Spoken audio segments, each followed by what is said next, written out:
Pendant la fibrillation atriale, comme les oreillettes ne se contractent pas régulièrement, le sang n'est pas efficacement propulsé dans les ventricules et s'accumule dans les oreillettes, plus particulièrement dans les appendices auriculaires. Cette accumulation de sang peut entraîner la formation de caillots qui, s'ils sont délogés, peuvent se déplacer dans la circulation en direction du cerveau.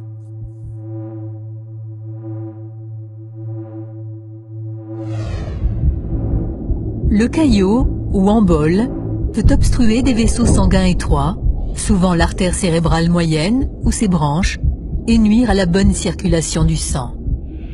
Ce mauvais approvisionnement en sang et en oxygène dans une région déterminée du cerveau peut occasionner une mort tissulaire et donner lieu à un accident ischémique.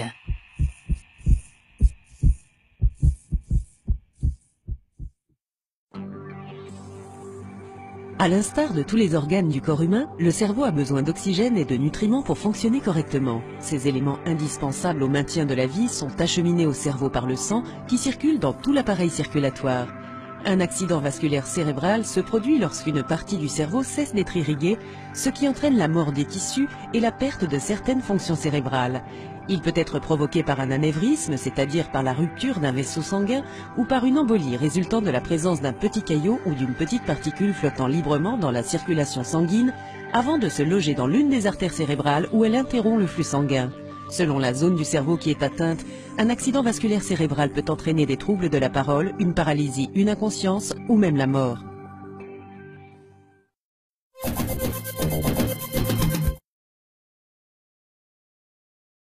Manger, dormir, faire du sport ou simplement réfléchir, la moindre de nos actions est régulée par notre cerveau. Pour fonctionner, ce dernier a besoin d'un apport constant en oxygène et en nutriments.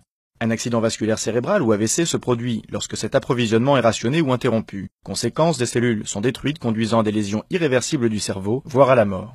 Un AVC est soudain, ses effets sont immédiats. Le patient ressent un engourdissement, souvent dans une moitié du corps, des troubles de l'élocution, un sentiment de confusion et une vision qui se trouble. Le risque d'AVC diminue chez les personnes qui consomment une nourriture saine, font de l'exercice, ne fument pas et consomment peu d'alcool.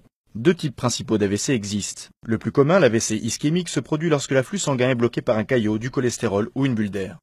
Un caillot dans un petit vaisseau sanguin peut passer inaperçu, mais l'obturation d'une grosse artère peut être fatale ou causer des lésions à long terme.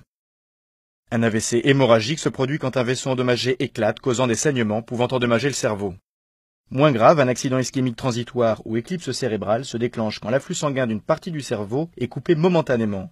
Les lésions sont alors temporaires, mais une éclipse cérébrale doit être traitée comme le signe avant-coureur d'un AVC.